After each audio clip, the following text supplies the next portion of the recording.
Usisahau kusubscribe, like na kucomment.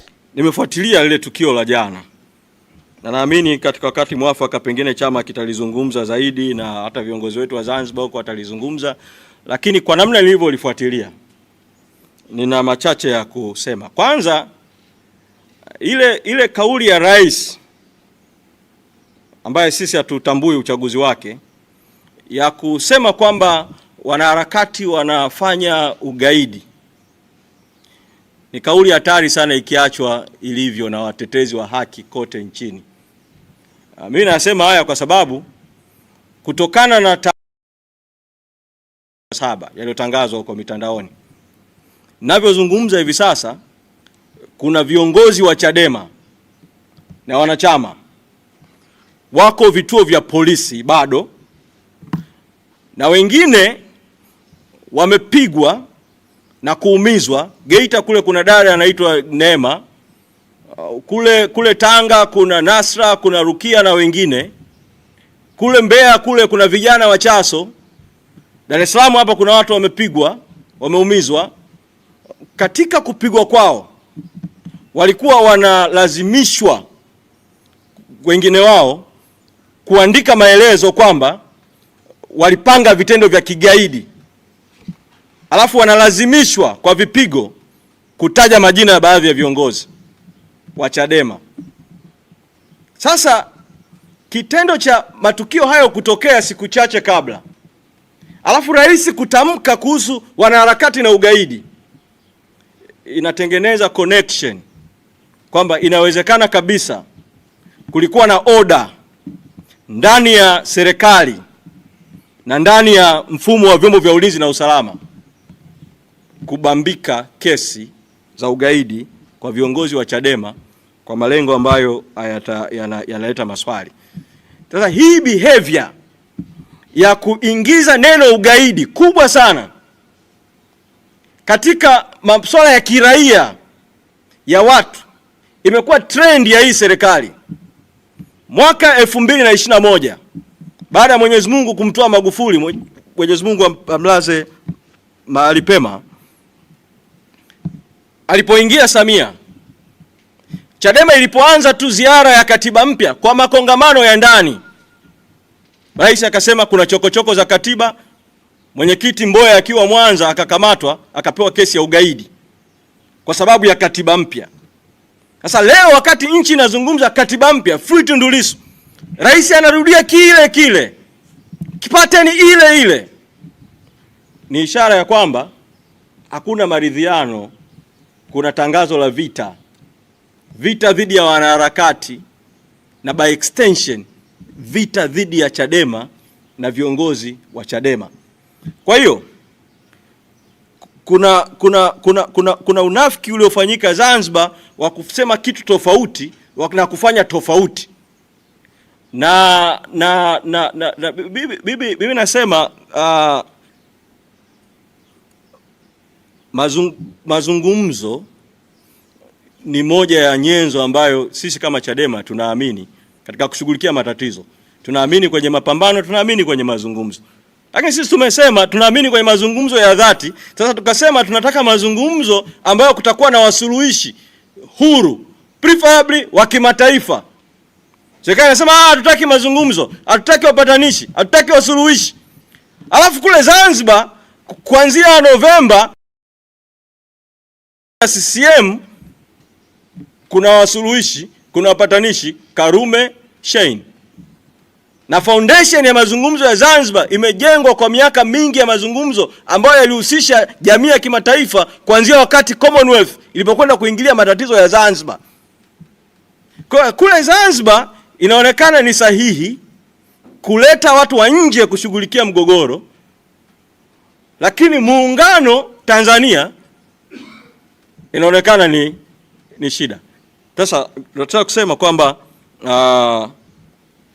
tutayazungumza haya na tutatoa mwelekeo, lakini ninachokiona ni kwamba ACT imeamua kwa mara nyingine tena, pamoja na mauaji ya tarehe 29 ya watu na siku zofuatia, kusaliti damu za watu na kusaliti harakati za mabadiliko.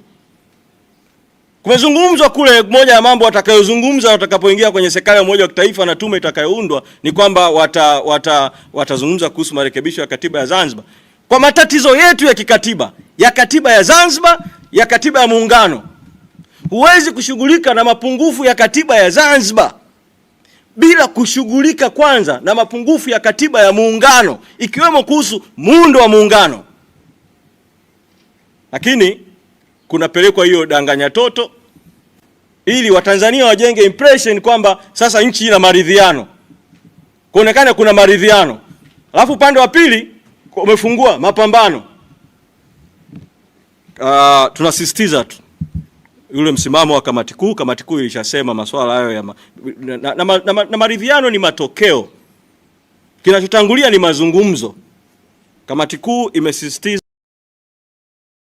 hizo ya awamu tofauti tofauti kwamba waje wasuluhishi au wapatanishi wa kimataifa kuja kama kuna hitaji la mazungumzo yoyote yale, kuja kufanya mazungumzo, kwa sababu sisi tumeshiriki mazungumzo na watawala, na mimi nimepata bahati ya kuwepo kwenye timu ya mazungumzo kuanzia na rais mwenyewe mwezi Mei mwaka 2022 pale Ikulu Chamwino, mpaka kwenye timu ya mazungumzo ya watu watano kila upande.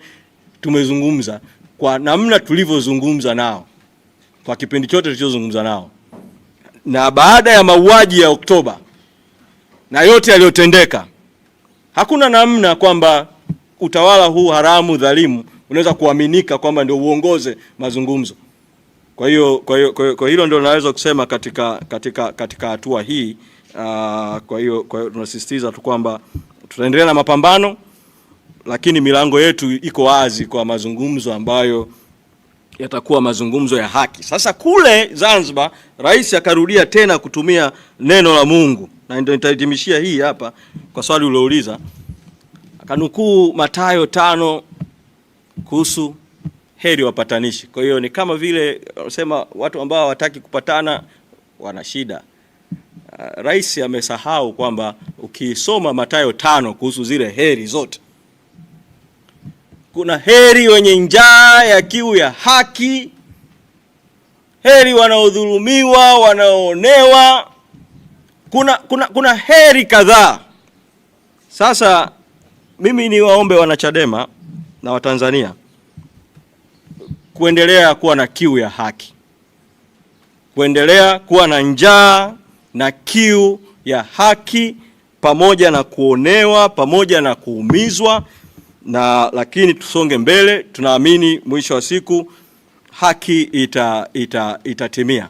Na kwa ndugu zangu Waislamu, ile sura ya kwanza ile Al-Fatiha, kuna mstari mmoja huwa nikisikia huwa napenda sana kuusikia.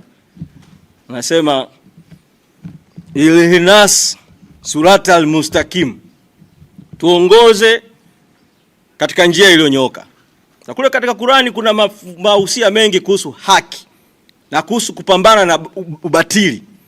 Na katika hadithi za Mtume Muhammad sallallahu alaihi wasallam kuna hadithi nyingi sana kuhusu, na moja hapo inasema jihadi iliyo bora ni kusema ukweli kwa utawala dhalimu, na inazungumza kuhusu unafiki, kwamba mnafiki ana sura mbili na sifa zake ni tatu: akisema asemi ukweli, akiahidi hatimizi, akiaminiwa anasaliti. Tusiingie kwenye mtego wa kubariki unafiki, tubaki kwenye mstari ulionyooka. Katiba mpya, free Tundu Lissu. Ili kwa wa kwanza kupata habari zetu, tafadhali usisahau kusubscribe, like na kucomment.